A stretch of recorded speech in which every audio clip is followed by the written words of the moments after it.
Tingin, paano yung papuntang Taiwan? This week, we're going to Taiwan! Look at the big wide world we're living in. Yeah, I'll keep running until I discover it. I know I've got.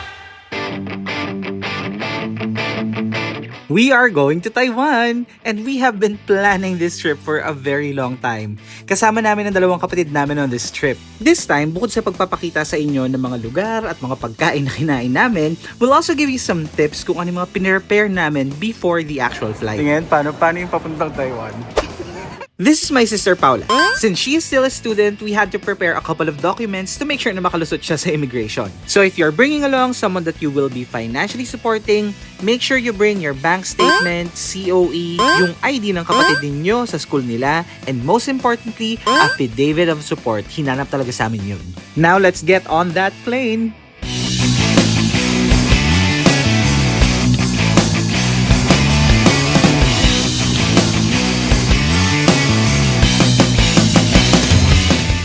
Our flight was at 6 a.m. pero pumunta na kami ng airport at 1 a.m. We did that to make sure na hindi kami malate sa boarding time. As much as I would like to say that our process is fast, hindi totoo yun. Sa pila pa lang ng immigration, kukuha na ng 1 to 2 hours of your time, lalo na kung meron ka pang i-deposit na bag mo. So if you wanna have some chill time and also eat before your flight, make sure na pumunta na kayo ng airport mga 5 or 4 hours before your boarding time.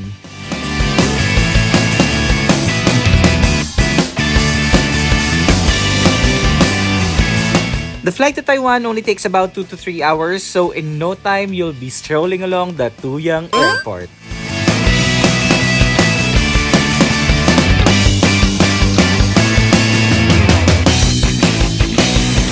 So first order of business, paano kang pupunta sa hotel mo?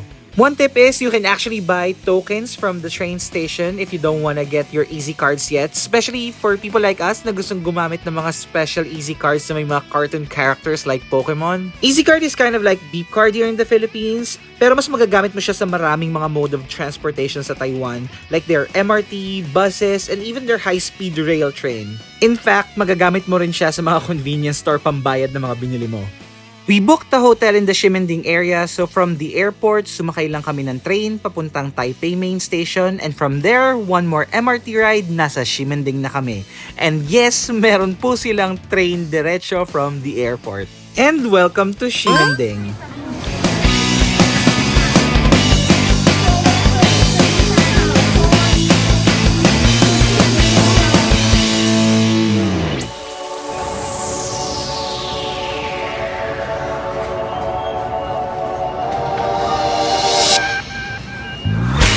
At syempre, yung una namin ginawa is to get a taste of their local food.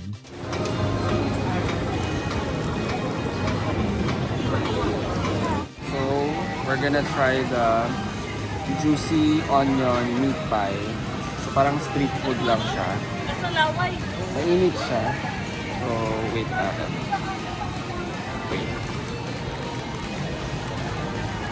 Medyo mainit.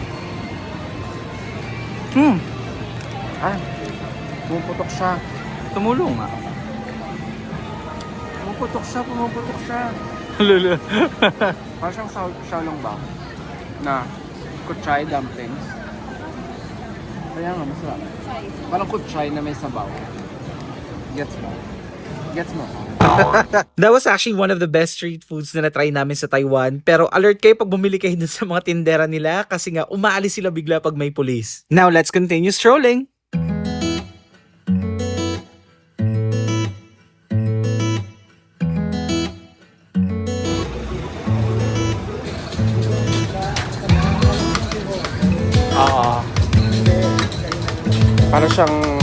Parang Don Quixote. At this point, magla-lunch na at hindi pa kami kumakain, so we just ate at a dim sum shop right beside our hotel. This was not the best dim sum that we've tried in Taiwan, but this was actually already pretty good. And after eating, we took our mandatory 360-degree picture of Taiwan.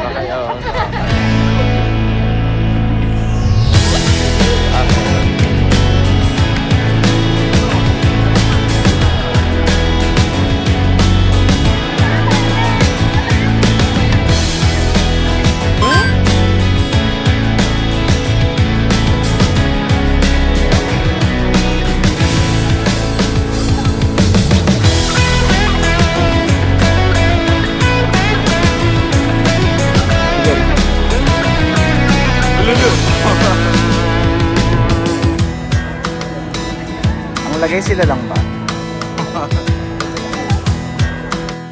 We also got to see a lot of street performances.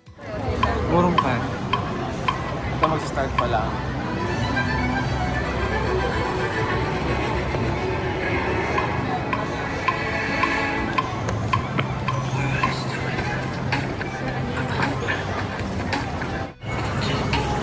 Hindi naman mga ate course. Ano pong masasabi? Sabay-sabay naman sana. Ano, dating Korean sex bomb. Ako na nga dyan, teka.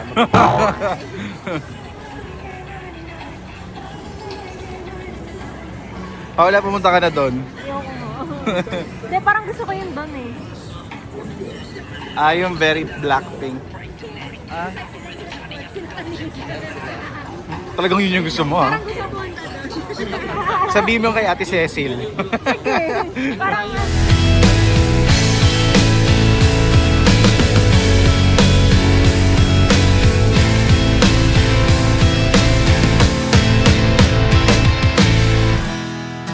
And we saw more performers along the way.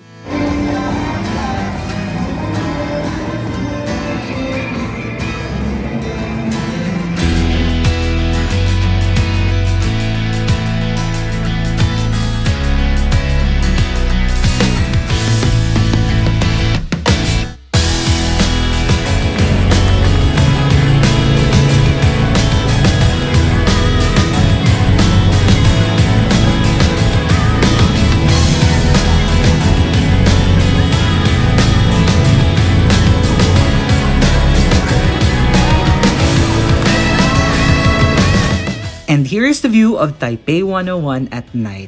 Napaka-majestic niyang tingnan lalo na't napapalibutan siya ng fog.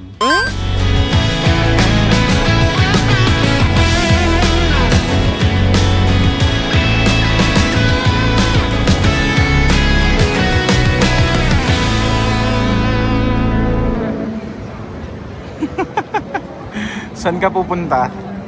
Sa Pokemon Center. Sa wakas, going to the Pokemon Center has actually been one of our dreams, and today we'll make it happen.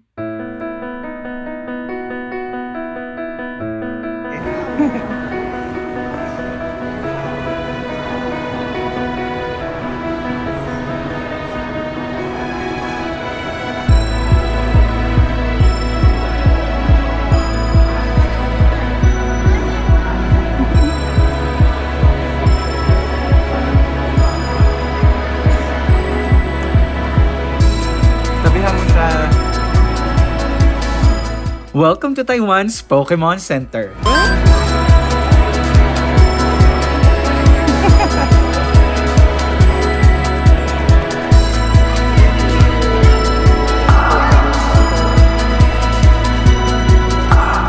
Tad-tad ng Pokemon plushies, trading cards, and even games ang buong Pokemon Center. Nakakatuwa kasi we finally got to the place na dati pinapanood lang namin sa mga videos. It felt really magical, parang hinihil mo yung inner childhood trauma na meron ka. Unfortunately, wala yung Dragapult plushie na gusto sana naming iregalo sa kaibigan naming si Ace. So siguro pagpunta na lang namin sa Japan kung saan mas malaki yung Pokemon Center.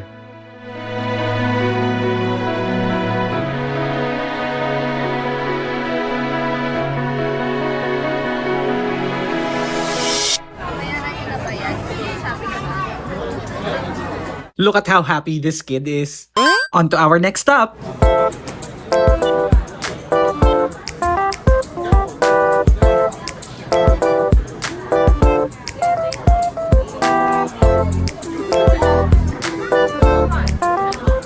Nakita rin namin yung Nintendo shop, kaso nga lang kulang na yung oras namin, so maybe next time na lang kami iikot dito. And we walked around para humanap kung saan kami maghahapunan.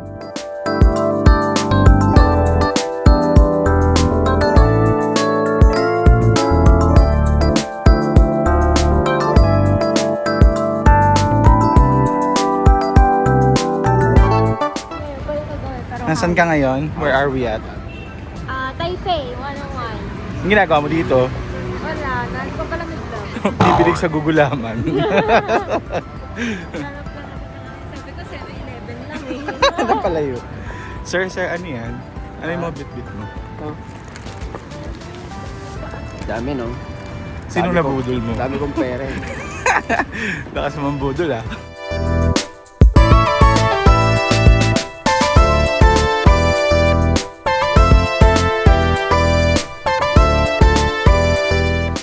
Eventually, we decided to go back to Ximending para itry yung mga street food nila.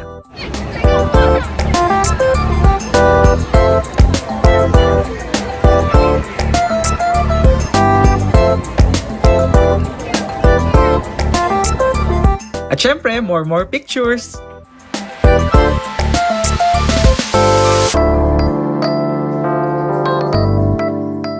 Meron din kaming nakitang mga exotic pet owner na pinapayagang hawakan yung mga alaga nila. May nakita kaming hawk at may nakita rin kaming sawa. Yes, nasa Taiwan na si Beshi.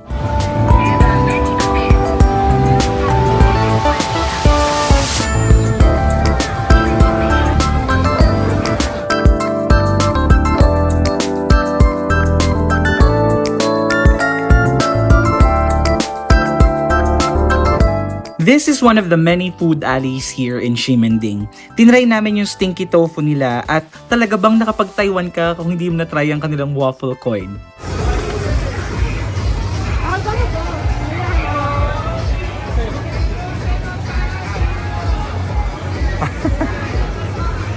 Ano yan sa'yo? Stinky tofu.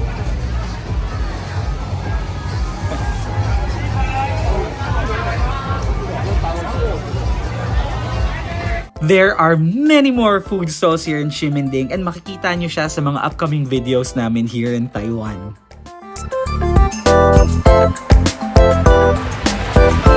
Mushroom and chicken.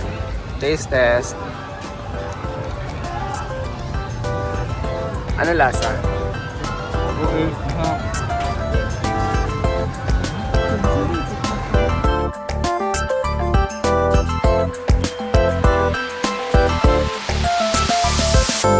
And that is the end of our day one experience here in Taiwan. Tune in next week where we go to Shitu Monster Village.